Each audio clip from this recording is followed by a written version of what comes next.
Hello students, welcome to our last module from our chapter Cash Flow Statement, Module 6. Myself Madhubala, BGT Commerce from Kendriya Vidyalaya, Muradabad. In earlier videos, we have discussed how to calculate cash flow from operating, investing and financing activities.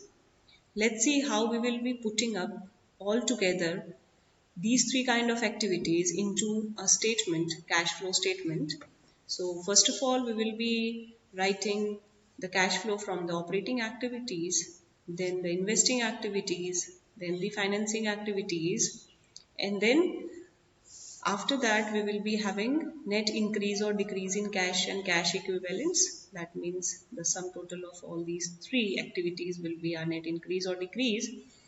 And if we add to this net increase and decrease our opening balance of cash and cash equivalents, then we will be getting our closing balance of cash and cash equivalents. That means हमारा जो closing balance of cash and cash equivalent है और हमारा जो net increase और decrease है, अगर इसमें हम ओपनिंग बैलेंस को ऐड कर देंगे, we will be getting the closing balance of cash and cash equivalent. मैंने क्वेश्चन सिलेक्ट किया है जो हमारे लेटेस्ट सीबीएसई सैम्पल पेपर से है. उसी क्वेश्चन को हम लोग आज डिस्कस करेंगे और उसका सोल्यूशन कैसे करना है वो हम देखेंगे. See, this is our latest question from cash flow statement, which is provided by CBSE in our latest sample question paper of 2020-21. So let's discuss the question and then we will be solving this question. So जैसा हम लोग discuss कर चुके हैं कि हम सबसे पहले सारे आइटम्स को आइडेंटिफाई कर लेंगे कौन सा आइटम कौन सी एक्टिविटी के अंडर आएगा, एंड देन फिर हम उसको जल्दी से जॉट डाउन कर देंगे अपनी कैश फ्लो स्टेटमेंट में. सो सबसे पहले स्टार्ट करते हैं शेयर होल्डर्स फंड से. शेयर होल्डर्स फंड में हमारा फर्स्ट बैलेंस शेयर कैपिटल दे रखा है और शेयर कैपिटल हमारी आप डेट्स का ज़रूर ध्यान रखेंगे कि जो करंट यहाँ पे 2019 हमारा पहले है और 2020 हमारा बाद में फिगर है. So this is our previous year and this is our current year. तो हमें यहाँ पे नेट इंक्रीज या डिक्रीज देखना रहता है आइटम्स का. सो शेयर कैपिटल में आप देखेंगे शेयर कैपिटल में 2 लाख से 2,50,000 हो गया. दैट मीन्स हमारा 50,000 इंक्रीज किया है. ठीक है, और जैसे हम बात कर चुके हैं शेयर्स, डिबेंचर्स और इनसे रिलेटेड जो भी हमारे आइटम्स हैं वो हमारे फाइनेंसिंग एक्टिविटी में जाएंगे. तो फाइनेंसिंग एक्टिविटी के लिए मैं F लिख देती हूँ इसके आगे. उसके बाद हमारा रिजर्व्स एंड सरप्लस है, बट रिजर्व्स एंड सरप्लस के आगे देखिए नोट्स दे रखा है, तो हम यहाँ से फिगर नहीं देखेंगे इसकी. हम कहाँ से देखेंगे? नोट्स टू अकाउंट में जाएंगे, नोट 1 में जाएंगे. नोट 1 में रिजर्व्स एंड सरप्लस का नोट है, वहाँ पे हम बाइफर्केशन देखेंगे क्या है इसका. इसमें हमारा जनरल रिजर्व दे रखा है. जनरल रिजर्व आपका ये हमारा प्रीवियस ईयर है 2019, ये हमारा करंट ईयर हो गया. तो हमारे प्रीवियस ईयर से करंट ईयर में ये इंक्रीज करा है. 50,000 से क्या हो गया? 70,000 हो गया जनरल रिजर्व. ओके, तो ये हमारा 20,000 का जो इंक्रीज है वो हमारा इंक्रीज हो रहा है यहाँ पे जनरल रिजर्व. नेक्स्ट हमारा आइटम दे रखा है यहाँ पे लॉन्ग टर्म बोरोइंग्स. अब लॉन्ग टर्म बोरोइंग्स का भी नोट्स टू अकाउंट है, तो हम इसको यहाँ से नहीं देखेंगे. फिर हम दोबारा नोट्स टू अकाउंट में जाएंगे. सेकेंड नोट्स टू अकाउंट में, नोट्स टू अकाउंट में हमें बोल रखा है 12% डिबेंचर्स. ओके, अब प्रीवियस ईयर के हमारे 1 लाख है और करंट ईयर के हमारे 80,000 है. That means there is a decrease, there is a decrease of ₹20,000. इसका मतलब हमने इनको क्या करा है? रिडम्पशन किया है. तो ये हमारी कौन सी एक्टिविटी हो गई? Financing activity. डिक्रीज करें हमने डिबेंचर्स. उसके बाद नेक्स्ट हमारा जो आइटम है that is trade payables. Trade payables में देखिए फिर अगेन हमें जो है नोट दे रखा है नोट्स टू अकाउंट. तो हम ये वाली फिगर्स यहाँ से नहीं देखेंगे, हम फिर नोट्स पे जाएंगे. नोट्स टू पे अकाउंट में आप ट्रेड पेबल्स का जब देखेंगे तो वहाँ पे दो हैं आपके, क्रेडिटर्स हैं और बिल्स पेबल है. ठीक है, क्रेडिटर्स आपके क्या हुए? 40,000 से 60,000 हो गए. दैट मीन्स क्रेडिटर्स आपके क्या हो गए? इंक्रीज हो गए. ओके, तो क्रेडिटर्स इंक्रीज कितने से हुए हैं? 20,000 से. उसके बाद बिल्स पेबल है, बिल्स पेबल 20,000 से 1 लाख हो गए. That means again it is an increase. Okay, तो इंक्रीज ऑफ 80,000. ये दोनों ही हमारे करंट लाइबिलिटीज हैं, तो इनकी एडजस्टमेंट हम कहाँ पे करेंगे? ऑपरेटिंग एक्टिविटीज में, वर्किंग कैपिटल चेंजेस में करेंगे। फिर हमारी अदर करंट लाइबिलिटीज भी दे रखी है। अदर करंट लाइबिलिटीज भी वर्किंग नोट है अगेन, तो फिर हम अपने वर्किंग नोट पर जाएंगे। अब वर्किंग नोट 4 पर आएंगे। वर्किंग नोट 4 में हमारे आउटस्टैंडिंग एक्सपेंसेस हैं अदर वर्किंग करंट लाइबिलिटीज में, जो 25,000 से 20,000 हो गए, दैट मीन्स डिक्रीज हो गए। तो यहाँ पे हम क्या लिख देंगे? डिक्रीज कितने का हुआ? 5,000। ओके, तो ये हमारे सारी लाइबिलिटीज हो गई जो हम लोगों ने डिस्कस कर ली कि डिक्रीज हुआ है, इंक्रीज हुआ है, ये भी हमारी करंट लाइबिलिटी में है, ये हम उसको वहां शो करेंगे। चलिए अब एसेट साइड भी देख लेते हैं, कौन सा आइटम क्या करना है, कैसे डील करना है। सबसे पहले हमारा है फिक्स्ड एसेट्स। फिक्स्ड एसेट्स में दो बाइफर्केशंस आपको दे रखी हैं, टैंजिबल एसेट्स। टैंजिबल एसेट्स में भी वर्किंग नोट है, again we will move to working note then. तो नोट्स टू अकाउंट में जाएंगे। टैंजिबल एसेट्स में आपके मशीनरी दे रखी है 2 लाख से 2,60,000 हो गया है, ठीक है। और प्रोविजन भी माइनस करके दे रखा है जो 50 से 60 हो गया था। तो यहाँ पे जब हमें रिटर्न डाउन वैल्यू मेथड का यूज करना पड़ेगा। अगर आप रिटर्न डाउन वैल्यू मेथड का यूज करेंगे तो आप ये वाला फिगर्स लेकिन, बट आपको प्रोविजन फॉर डेप्रिसिएशन अकाउंट दे रखा है, बट करंट ईयर का डेप्रिसिएशन नहीं दे रखा होगा इस क्वेश्चन में। तो आपको करंट ईयर का निकालने के लिए हमें जो है ओरिजिनल कॉस्ट मेथड का ही यूज करना पड़ेगा, और हम दोनों ही फिक्स्ड एसेट अकाउंट और प्रोविजन फॉर डेप्रिसिएशन अकाउंट हम देखेंगे और अपनी मिसिंग वैल्यूज को कैलकुलेट करेंगे। नेक्स्ट हमारा जो आइटम है दैट इज टैंजिबल एसेट्स। अब टैंजिबल एसेट्स में अगेन हमारा नोट्स टू अकाउंट है। टैंजिबल एसेट्स में, इंटैंजिबल एसेट्स में हमारे आ जाएंगे गुडविल दे रखा है। अब गुडविल देखिए 10,000 से क्या हो रहा है? 2,000 हो रहा है, दैट मीन्स डिक्रीज हो रहा है। ओके, तो डिक्रीज कितना हो रहा है हमारा? 8,000 से। और इंटैंजिबल एसेट्स का हम अमोर्टाइजेशन करते हैं तो हम इसको ऑपरेटिंग एक्टिविटीज में ऐड बैक करते हैं अपने net profit before tax and extraordinary items में। नेक्स्ट जो हमारा आइटम यहाँ दे रखा है that is long term loans and advances. That means हमने जो है लोन्स एंड एडवांसेस में इन्वेस्टमेंट कर रखी है, और वो हमारा आ गया है 1,00,000 to 30,000। दैट मीन्स ये इंक्रीज हो रहे हैं लोन्स एंड एडवांसेस 30,000 के, तो ये आप यहाँ लिख लेंगे। इसके बाद लोन्स एंड एडवांसेस इंक्रीज हो रहा है तो ये हमारे इन्वेस्टिंग एक्टिविटी में हम शो कर देंगे। अब करंट एसेट्स में हमारे दे रखे हैं इन्वेंट्रीज। इन्वेंट्रीज हमारी 70,000 से 90,000 हो रही है, दैट मीन्स इंक्रीज कर रही है इन्वेंट्रीज। तो इंक्रीज कितने से कर रहे हैं? 20,000 से। ट्रेड पेबल्स हैं, ट्रेड पेबल्स भी इंक्रीज कर रहे हैं 40 से 60, तो ये भी हम इंक्रीज लिख देते हैं, इंक्रीज 20,000। देन हमारा cash and cash equivalence figure दे रखी है आपको। कैश एंड कैश इक्विवेलेंट में हम नेट चेंज नहीं देखते, हमें ये दोनों ही फिगर्स को यूज करना पड़ता है, ओपनिंग और क्लोजिंग। तो हम ओपनिंग बिगनिंग वाले को ऐड कर देते हैं, नेट इंक्रीज और decrease from cash flow state activities, और उसके बाद फिर हम हमारा जो आंसर आएगा वो ऑटोमेटिकली हमारा at the end of cash and cash equivalents आ जाएगा। तो सारी डिटेल्स हमने देख ली, एक बार एडिशनल इन्फॉर्मेशन और देख लेते हैं क्या क्या है। During the year a piece of machinery with a book value of 30,000, एक मशीनरी जिसकी बुक वैल्यू 30,000 थी, it was and the provision for depreciation of ₹10,000, और उस पर डेप्रिसिएशन अभी तक कितना लगा था? 10,000, was sold at a loss of 50%, was sold at a loss of 50% पे हमने उसको लॉस पर बेच दिया। दूसरा हमें एडिशनल इंफॉर्मेशन में दे रखा है कि डिबेंचर्स रिडीम किए गए हैं 31 मार्च 2020 को। तो डिबेंचर्स देखिए यहाँ पे हमारे 20,000 डिक्रीज हो रहे थे, तो 20,000 जो डिक्रीज हुए हैं वो लास्ट में हमने करा है, इसीलिए हमने पूरे साल उनका इंटरेस्ट कैलकुलेट करना पड़ेगा। दैट मीन्स इंटरेस्ट जो हम कैलकुलेट करेंगे वो ओपनिंग वाली पे करेंगे, क्योंकि वो पूरे साल हमारे पास थे और हमने उनको जाके रिडम्पशन एट द एंड करा है, इसलिए इंटरेस्ट जो है फुल ईयर का हमें पे करना रहेगा टू द डिबेंचर होल्डर्स।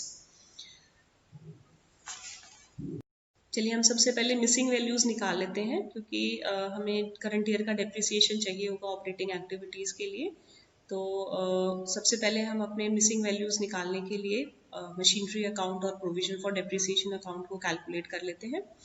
इसमें हमारा मशीनरी अकाउंट के बैलेंसेस हमें दे रखे थे। ओपनिंग बैलेंस 2 लाख, तो 2 लाख हम डेबिट साइड में लिख देंगे। Closing balances 2,60,000, we will be writing on the credit side balance carry down. अब इन्होंने हमें बोला कि प्रोविजन फॉर डेप्रिसिएशन के भी पहले बैलेंसेस ही लिख लेते हैं। ओपनिंग बैलेंस हमारा 50,000 है, ये हमारी लायबिलिटी है, इसीलिए ओपनिंग बैलेंस हमारा क्रेडिट साइड में जाता है, क्रेडिट बैलेंस, और क्लोजिंग बैलेंस हमारा डेबिट साइड में आ जाएगा सीधी 60,000। उसके बाद इन्होंने बोला कि जो मशीनरी हमने बेची उसके ऊपर हमने 10,000 डेप्रिसिएशन अभी तक लगाया है। दैट मीन्स इस 10,000 को हम प्रोविजन फॉर डेप्रिसिएशन अकाउंट से मशीनरी अकाउंट में ट्रांसफर कर लेंगे।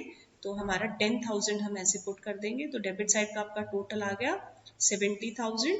तो बैलेंसिंग फिगर हमारा बच गया 20,000 on the credit side. This will be our current year depreciation, जिसको हम ऑपरेटिंग एक्टिविटी में प्लस कर देंगे as a non cash item in net profit before tax and extraordinary items. अब सबसे पहले हमने प्रोविजन यहाँ पे ट्रांसफर कर दिया 10,000 जो इसके ऊपर था। अब हमारा profit and loss, next step हमारा क्या होता है, प्रॉफिट एंड लॉस निकालने का, जो हमने एसेट बेची है। अब हमने जो एसेट बेची उसकी आपको बुक वैल्यू ही दे रखी है। कई बार यहाँ पे आपको कॉस्ट वैल्यू दे रखी होगी, तो उस कॉस्ट में से पहले डेप्रिसिएशन माइनस करोगे, फिर वो आपकी बुक वैल्यू आएगी और उसमें आप फिर प्रॉफिट एंड लॉस देखोगे। यहाँ पे आपको क्या दे रखा है, बुक वैल्यू ही दे रखी है। दैट मीन्स इसके अंदर से डेप्रिसिएशन माइनस कर रखा है 10,000 का, तो हम प्रॉफिट एंड लॉस इसी वैल्यू पे कैलकुलेट करेंगे। इसके लिए हमें बोला कि हमने उसको लॉस पर बेचा है 50% लॉस, तो हम क्या करेंगे, 30,000 का 50% निकालेंगे, दैट मीन्स हाफ कर देंगे इसका, तो इसका आ जाएगा 15,000। दैट मीन्स हमने 15,000 के लॉस पर बेचा है उसको, तो हमारा लॉस हम डाल देंगे स्टेटमेंट ऑफ P&L में 15,000। और इसका मतलब हमने 30,000 की चीज 15,000 के लॉस पे बेची, तो 15,000 हमारी बुक वैल्यू हो गई। तो ये हमारी हो जाएगी सेल वैल्यू, जो हम इन्वेस्टिंग में कैश इनफ्लो कर देंगे क्योंकि हमने सेल करी है। अब जब हम देखेंगे क्रेडिट साइड का टोटल आया आपका 3 लाख, बट डेबिट साइड में ओनली बैलेंस ब्रॉट डाउन था 2 लाख का। दैट मीन्स 1 लाख हमारा बैलेंसिंग फिगर आ गया। इस बैलेंसिंग फिगर को हम ट्रीट करते हैं परचेज, और परचेज ऑफ एसेट हमारी इन्वेस्टिंग एक्टिविटी है, तो हम इसको इन्वेस्टिंग एक्टिविटी में आउटफ्लो माइनस करेंगे, क्योंकि परचेज करेंगे तो कैश जाएगा हमारा। तो ये हमारी बैलेंसिंग फिगर्स निकल के आ गई, जो हमें पुटअप करनी है इन are various different categories. Profit and loss हमने नहीं डिस्कस किया कि P&L हमारा क्या है, दिस इज लॉस। ओके, तो loss on sale of fixed asset हमारा नॉन ऑपरेटिंग है, तो वो भी हम अपने ऑपरेटिंग प्रॉफिट में प्लस करते हैं। ऑपरेटिंग एक्टिविटीज में हम इसको क्या करेंगे, प्लस कर देंगे, क्योंकि हमारा नॉन ऑपरेटिंग एक्सपेंस रहा है।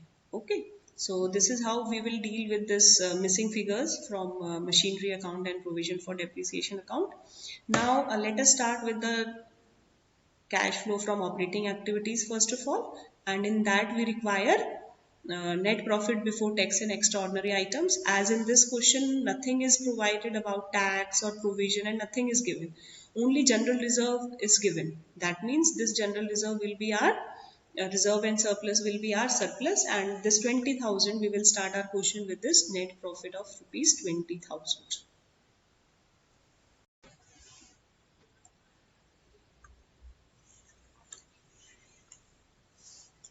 चलिए, तो जैसे हमने बात करी कि रिजर्व्स एंड सरप्लस ही हमारा जो दे रखा है जनरल रिजर्व में ट्रांसफर, उसी को हम प्रॉफिट ट्रीट कर लेंगे, because no other such information is given in this question. So we will start with our net profit before tax and extraordinary items of 20,000. Then students, हमें जो missing figures हमें मिली थी, अभी जो हमने accounts बनाए थे उसमें loss मिला था हमें sale of machinery का 15,000, वो हमारा adjust करेंगे हम non operating items में. Depreciation current year का हमें missing value calculate करी थी provision for depreciation account से 20,000, तो वो हमारा add back हो जाएगा.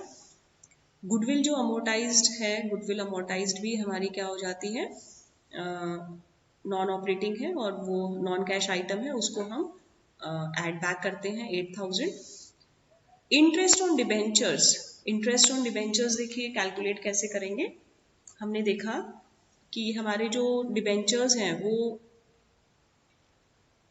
12% डिबेंचर्स 1 लाख के थे और फिर 80,000 हो गए, लेकिन वो 80,000 में हमने उसको eight the end of the year he redeem payment करी है इन डिबेंचर्स की।